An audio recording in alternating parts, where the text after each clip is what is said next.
ஒரு மணி செய்திகளை விரிவாக பார்ப்பதற்கு முன்பாக முதலில் இந்த நேரத்திற்கான தலைப்புச் செய்திகள். நீலகிரி மாவட்டம் பந்தலூர் பகுதியில் 30 வீடுகளை சேதப்படுத்திய புல்லட் யானையை மயக்க ஊசி செலுத்தி பிடிக்க வலியுறுத்தி தேயிலை தோட்ட தொழிலாளர்கள் போராட்டத்தில் ஈடுபட்டனர். சர்வதேச கிரிக்கெட்டில் இருந்து ஓய்வு அறிவித்த பிறகு சென்னை திரும்பிய ரவிச்சந்திரன் அஸ்வினுக்கு உற்சாக வரவேற்பு அளிக்கப்பட்டது.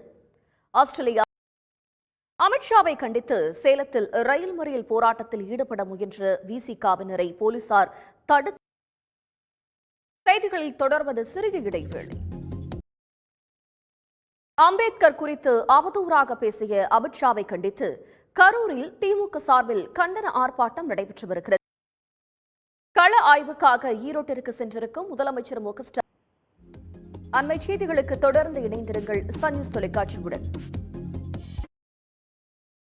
3 மணி செய்திகளை விரிவாக பார்ப்பதற்கு முன்பாக முதலில் இந்த நேரத்திற்கான தலைப்புச் செய்திகள். சட்டமேதை அம்பேத்கரை அவமதிக்கும் வகையில் பேசிய ஒன்றிய உள்துறை அமைச்சர் அமித்ஷா பதவி விலக வலியுறுத்தி நாடாளுமன்ற வளாகத்தில் இந்தியா கூட்டணி எம்பிக்கள் ஆர்ப்பாட்டத்தில் ஈடுபட்டனர்.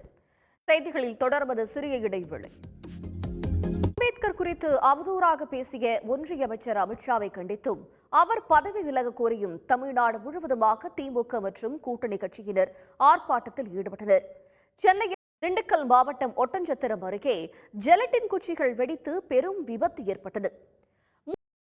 தேங்காய் எண்ணெயை சமையல் எண்ணெயாக வகைப்படுத்துவதா அல்லது அழகு சாதன பொருட்களின் கீழ் வகைப்படுத்துவதா என்ற 20 ஆண்டு கால குழப்பத்திற்கு நீதிமன்றம் சுவாரஸ்யமான தீர்வினை கண்டுள்ளது.